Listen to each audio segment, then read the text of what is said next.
Hello, everyone. Welcome to the Creator Metaphysical Store.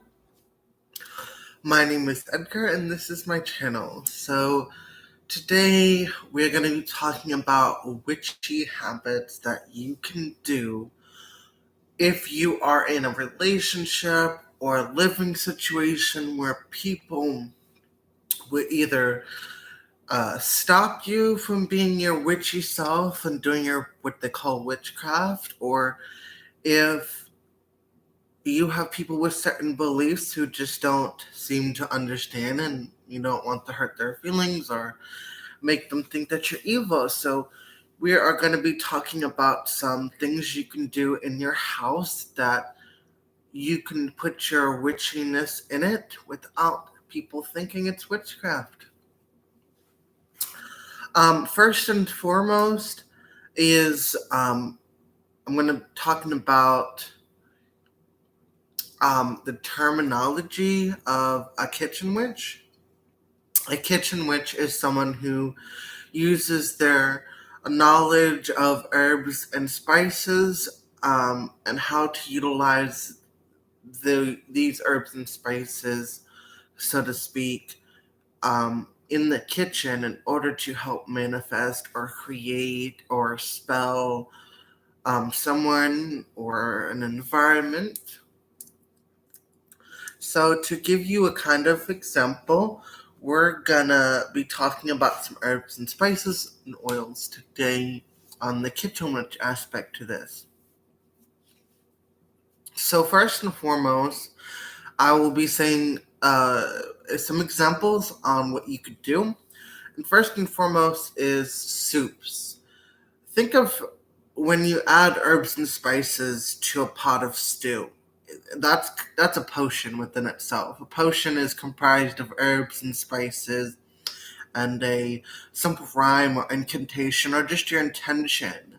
And by utilizing certain herbs and spices, you can create certain energies. Now, I will say this much, that herbs, spices, oils, vinegars, whatever you use in the kitchen is just an extension of your energy, your power, and just understand that it's helping you create the external reality that you want. So definitely keep that in mind, that there's no power in the herbs. It's your power being utilized, with these as an extension of your power. Okay? So we're gonna be talking about I will be using different recipes, of course. So free to take these recipes down for those of you who like recipes. Okay, and love to cook. So I will be first and foremost, I'm gonna discuss a tea recipe and how you can utilize this in your craft. For example, when you drink tea, you can use lavender. Lavender is a good herb and spice to use, especially when you want to do dream work. The same with chamomile. It's also good for calmness and helping with anxiety. You can do an anti-anxiety spell. Let's see, you could also throw in some rosemary. Rosemary is good for connecting to the self-love that you have or the love of a partner, or a particular loved one. And let's see. So if you take 1 teaspoon of lavender with 1 teaspoon of chamomile, and you put that in if you have a reusable sachet where you can utilize this for tea, perfect. For boiling tea in, perfect. But if you prefer to just dispose, I would recommend using coffee filters. If you got a coffee machine, perfect, because you can put a coffee filter in there and put your herbs and spices that you want to add together and pour it in there. So this is a this is a good way to um, utilize your craft if by utilizing teas. For example, if you have trouble utilizing herbs and spices and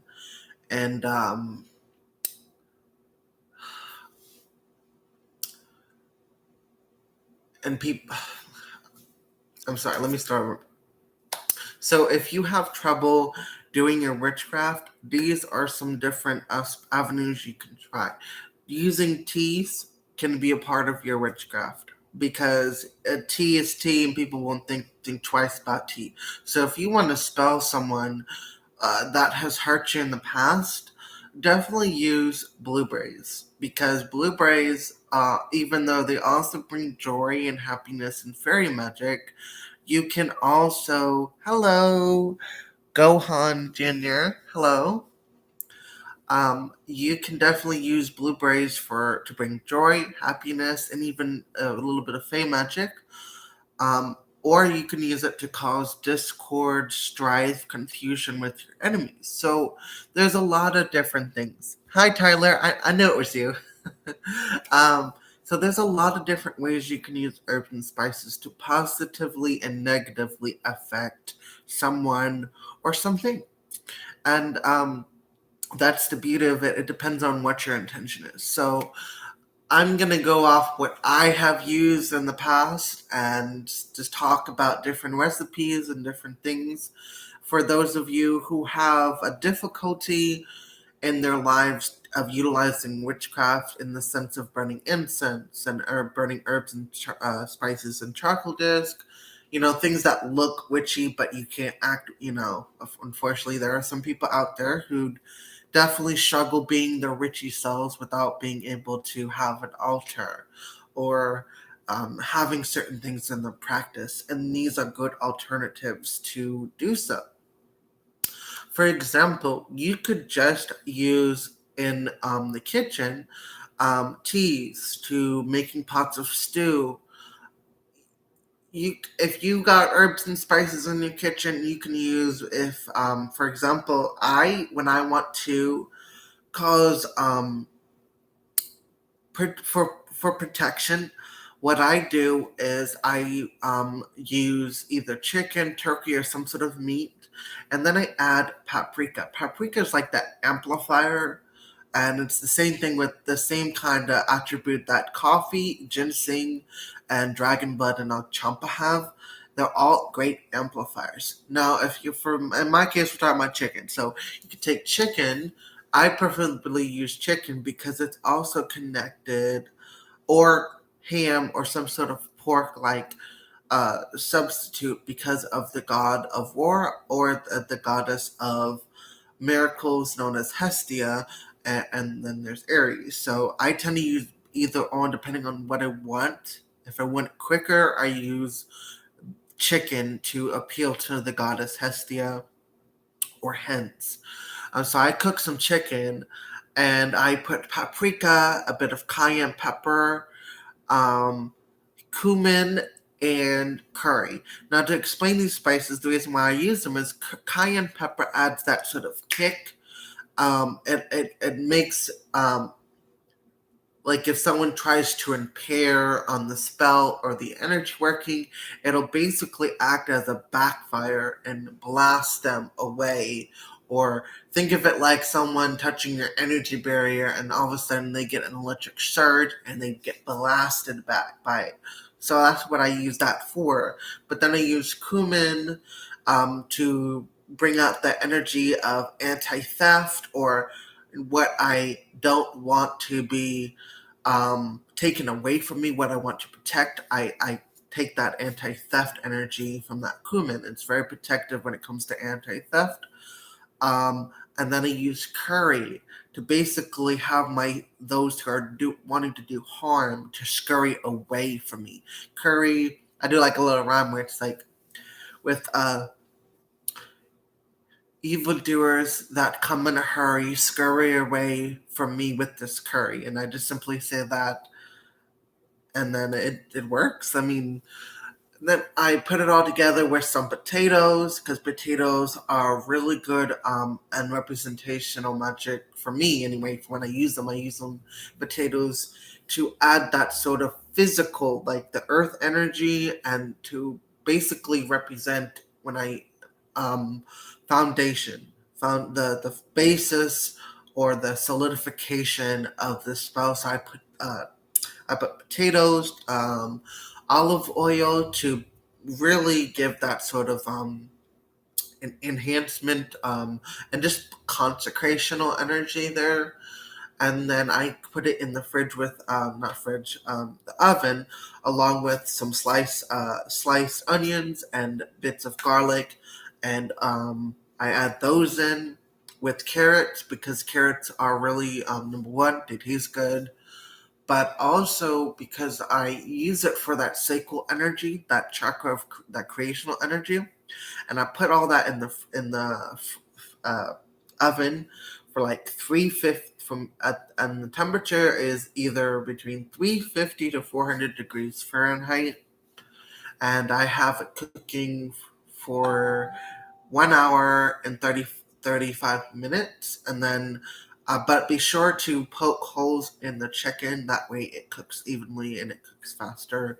um, and then what I do is after it's fully done, I fix myself a plate, and I ask that the god or goddess of my choosing please bless and consecrate this, and I even leave a little portion for them as a way of energy exchange. See, when you do offerings, think of offerings as a way to appeal and to sacrifice an energy without having to sacrifice something in your life.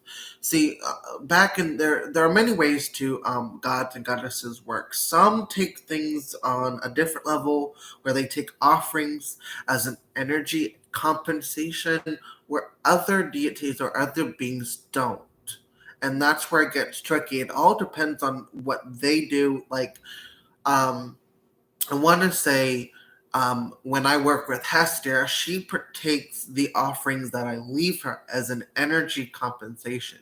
There must be some energy exchange um, involved in order to help her manifest what I'm asking for.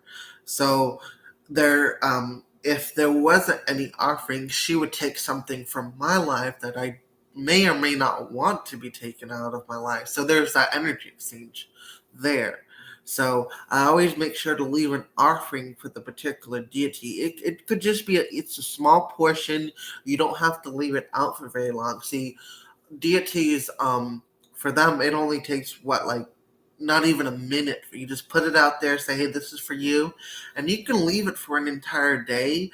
I personally leave it for 3 days because I always do it the number three energy. But you don't have to do it for 3 days. You could even do it one day, 30 minutes, probably even 5 minutes, even a minute. You don't have to leave it out forever, especially when it comes to food offerings that could cause roaches and stuff. And they understand that. That's why I say, look, I leave it out here for 3 days, but then I gotta remove it because I don't want roaches and stuff coming in my house. And they understand that. They're like, cool, whatever. I give them 3 days because it allows them ample time to enjoy the food that I cook. Um, that's one way you could use for a protection energy. I call upon Hestia because of the chicken energy. Plus, she is the goddess of miracles and the goddess of the hearth. So, if I ever want protection for my home, or if I feel like I need protection or just need a miracle in general, I usually call upon her. She's helped me a lot in the past. I wouldn't be here if it wasn't for Hestia because I asked her for a miracle, and it got me out of a lot of trouble that wasn't even mine to begin with. And that's why I totally believe in there are beings out there that can and will help you. Um, so that's one type of meal you can cook, and of course you can alterate it. You can change herbs and spices. For example, here's a list of protectional herbs: curry, cumin, cayenne pepper, anything that is red and spicy or very protective. I always say that because of the fact that it's like pow in your face fire energy. Cinnamon's also protective. as well as I'm trying to think. I use oregano for protection, but it's not necessarily considered a protection herb in certain belief systems. Um, let's see, garlic, onion powder, or just garlic and onion in general. Those are very good protection herbs to have. Ginger is really, I call it the equivalent to the transmutative stone indigo gabriel, because it's very good at allowing you to, the energy I've always get from it is it's good for allowing you to digest and navigate whatever you're wanting to navigate with ease. um, so I definitely recommend for those who are going through shadow work, ginger will be your best friend. And also it's got good digestive healing properties on that level too. um, Good herbs you can use for prosperity abundance wise is oregano. Some people use parsley, and I use oregano first and foremost when it comes to prosperity spells. Same with cinnamon.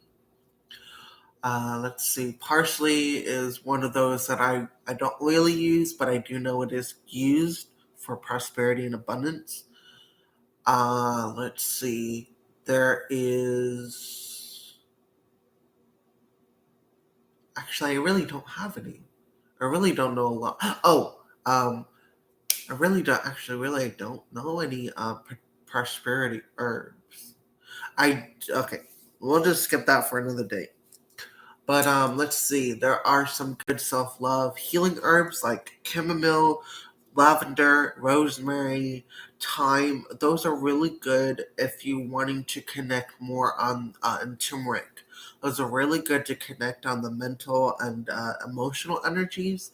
Turmeric is really good when when you're wanting to do um, an intention of remembering where you left something or remembering a particular past life. I tend to use it for its physical properties against tumors and other cancer like things. And I also use it whenever I'm trying to remember something in particular and I can't remember where I placed something or something like that, and I use it for that energy. Um, the same with ginger. But if you're wanting to do more astral protection and just overall good dreams, lavender, chamomile are your best friends, as well as um,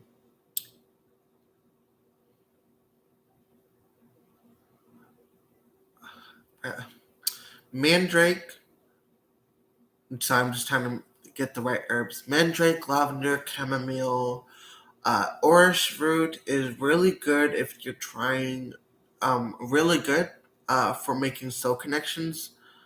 But also, Mandrake's good. Excuse me, no, Mullen is the one you want if you want to astral travel. It's good for protecting and for its protective properties. Um, let's see. If you want for healing yourself, lavender, chamomile, rosemary, a good self love energy. It's got that gentle lunar feminine energy. Rose would be a good one if you want to work with your healing yourself and having that self love, that self confidence. Let's see. I would definitely recommend if you're someone who is a gray witch and likes to cook in the kitchen, clove and cinnamon are good for representing that balance. And the same with nutmeg. It's really good for balance and order spells. Uh, let's see.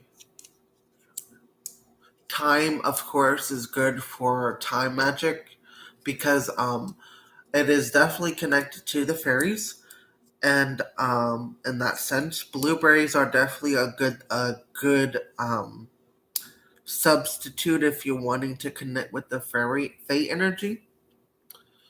Um, there are some other ways you can practice your witchcraft without if you aren't into cooking. And there are some cleaning habits I would like to suggest. For example, when you mop and sweep and mop the floors, you can, when you sweep your floors, consider that a cleaning ritual. When you're sweeping out the bad energy and sweeping out the junk. If you are capable of having a window open, uh, a window that leads to outside or your front or back door, leave some a place where all the spirits that you're trying to get rid of can be basically, it's a sign that when you open this door or this window that leads outside of your abode, you're saying, I don't want you here. This is the exit. Go that way. And you just sweep with the intention that you're imagining you sweeping out all the evil, all the negative, all the low vibrations, right? So I recommend, for those of you who have the privilege of doing this, you don't have to if you don't want to, but I recommend using salt. Like throwing a few grains of salt in the general area that you're sweeping, because that's going to help break up the energy, and it acts as an EMF barrier. And as most people know, that spirits are comprised of an electromagnetic field. Salt and vinegar is definitely going to be your best friend. I recommend having a mixture of salt and vinegar, and you can add oils like clove, camphor, cinnamon, and other protective oils. Um, this really helps on the physical side, acting as an antibacterial, but also really good for keeping away roaches, fleas, ticks, and other types like that, because it acts as an EMF nullifier. And fleas, ticks, roaches, and of that similar sort are attracted to electromagnetic energy. So, doing so, if you use, definitely recommend once a month at least spray your walls, spray your ceilings, spray your floors with vinegar and salt and the oils that you want to make mix together. Because I personally just do straight vinegar and salt. Some people don't because they don't like the smell of vinegar and salt. I just prefer it that way. You can add water, but in my personal opinion, when you mix the vinegar and the salt and the water, it dilutes the properties of the vinegar. So I preferably don't you do it that way. But to each his own and how they want to do it. Um, you can fill your bucket with mop water, bucket with water, and add your oils. You can take a sachet and fill it with herbs and spices that you want to mop your floors with. So, say if you want to invite prosperity and abundance in the form of money, you can use a mixture of dillweed, oregano, parsley, and thyme, and to incorporate the energy of thyme. You can use nutmeg as well because it is a energy of prosperity, and the same with clove or cinnamon. And you can put those in a sachet and then steep it in the water. If you don't like to pour the herbs into the water itself, you could use a sachet and steep it in the water. And I would recommend, if you're wanting to invite something in, your front door. If you don't want to invite something in, use your back door. If you want to banish, do behind you. If you want to invite, do something that is in front of you. So, for example, your front door, you want to invite. Back door is what you want to get rid of. Like, hey, get the fuck out my house. If you don't have a back door, a window, or the front door is fine. But if you do have the privilege of having a front and the back door, definitely consider that, and especially in that magical energy reference. Let's see. So, if you, I've used this before, and it works really well. Is you take a pot of water, you have these either cinnamon sticks, cinnamon chips, or cinnamon powder, and you put all that and you boil the water, and you take it in every room and waft the energy with a feather, or in either to corner to corner.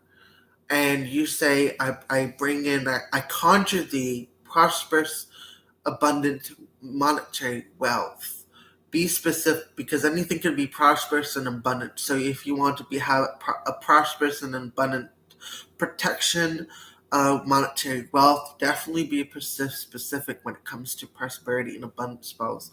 People think prosperity and abundance is money. That's not true.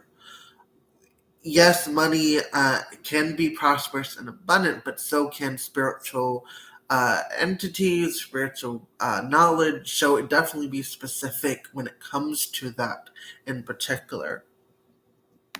Is everyone with me so far? Is everyone?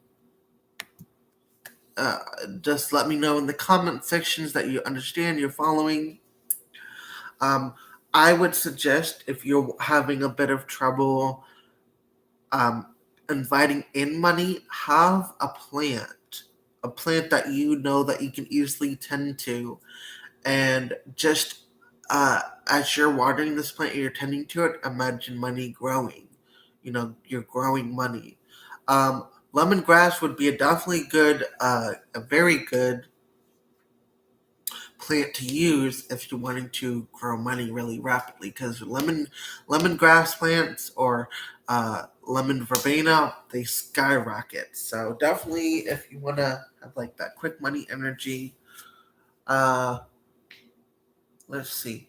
Another good way, if you want to do your witchcraft but you can't do it with like candles, you can just say, "Oh, I like the scent of that candle." Okay, like you could do something like that. You just light a candle. Comes to altar spaces, a lot of people are more accepting of crystals.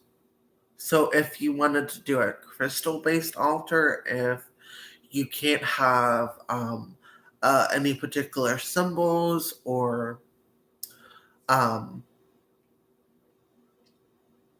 candles, incense, you can use incense if you are allowed. That is a good substitute if you can't use candles. And if you can't use incense or candles, oils, if not oils, um, crystals would be my go-to. Because, for example, I'm going to grab this here. Selenite is good with connecting to the goddess of the moon in Greek mythology, Selene, the Greek goddess of the moon. So definitely consider, when you're working with crystals, the astrological energetic references, and just go on your intuition. Most of the time, before I had the luxury of having an apartment, I was homeless for a while, and I didn't have an altar space. And even though I kept I'm saying, I'm sorry, I don't have an altar space, they kept saying it's okay. It doesn't matter. We understand you're not in that position. We're not looking. An altar space is basically, from what I understand, acts as a antenna, so to speak, for their energy to be send their energy into your house. So definitely consider that altars are just a way of being an antenna to that specified goddess or pantheon. It's not required, because at the end of the day, it's your effort, it's your heart that they look at. It's your effort that you put in. Okay, so definitely keep that in mind. It's not all even though, yeah, an altar space is great to have an altar of your deities, because it allows them more leeway, so to speak, to channel their energy as with this antenna into your home. So, but you don't have to have that. If you can use oils, and you want to be able to use oils in a very witchy way, use them in your baths or with your mop when you want to mop the floors, because consider what you want to put in. For example, I use rose and sandalwood to basically consecrate the bath, as well as to have for blessings, love, and connecting with my goddess Hecate. So, but there are other herbs and spices that are connected to a specific deity. For example, opium's good with connecting to Persephone, and other spirits of the dead, um, but especially copal. Copal is really good. Now, if I could find some Copal, in oil, I'll be all over that stuff because man, that stuff is super. It smells. Number one, it smells good. It smells so good. Number two, it's really good with connecting to the spirits of our ancestors and the loved ones and the overall dead people. It's super, super intoxicating to me. But so definitely um, keep that in mind. Uh, Overall, I will say just trust yourself and your guidance. Not everything that I will say and that I will be talking will resonate, or you will or will not be able to do, and that's okay. Take whatever you can glean at this moment in time, and whatever you cannot utilize, just make sure to keep it in a book of shadows. A book of shadows is a fancy word for a book of secrets where you have all your secret techniques and stuff.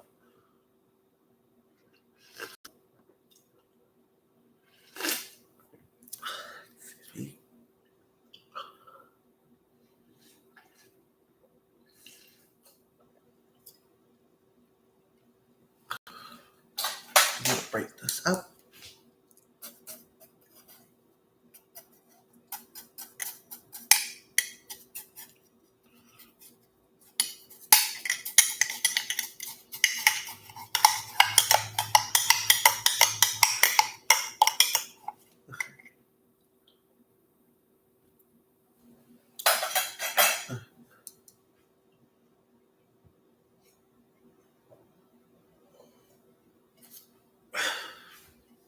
I have to wait for it to melt. um, so those are some simple suggestions I would definitely recommend. Also, if you can use sage bundles, I would recommend, if you're wanting a very good protectional energy, mix uh, a, a rub or have some camphor oil and steep it. Um, Combined white sage with wormwood, um, and Solomon seal root, or if you can, Solomon seal flour, and Hydron the Conqueror, and you want to wrap that all together, and then anoint it with the camphor. You can get the camphor as a raw, which is perfect. But when you burn the camphor, it burns like boom, like that.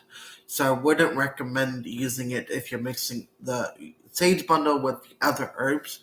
And then if you want to, or you can do this and combine white sage with mistletoe, and then have the camphor oil and the dragon's blood, and mix those two together, and then simply uh, soak the smudge stick of the mixture that you have of the wormwood and the sage, or you can do sage and the mistletoe. Very good, powerful protection. In fact, I'll show you what wormwood looks like in this particular form. Let me quickly go over here, and I want to grab it.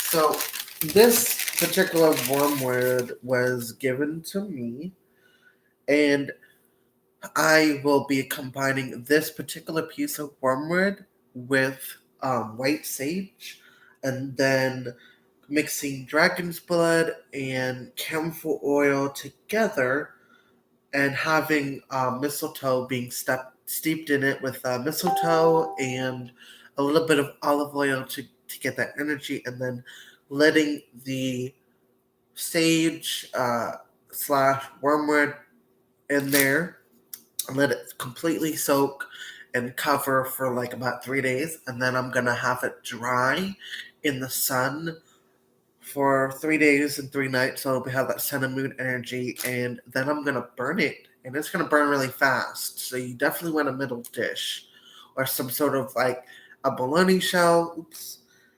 Because it definitely will burn super fast because of the oils that will be that will make it burn really really fast.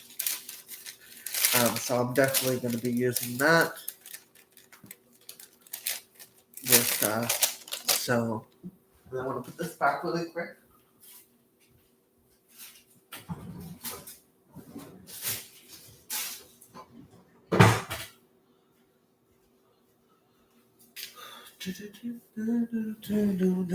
Okay.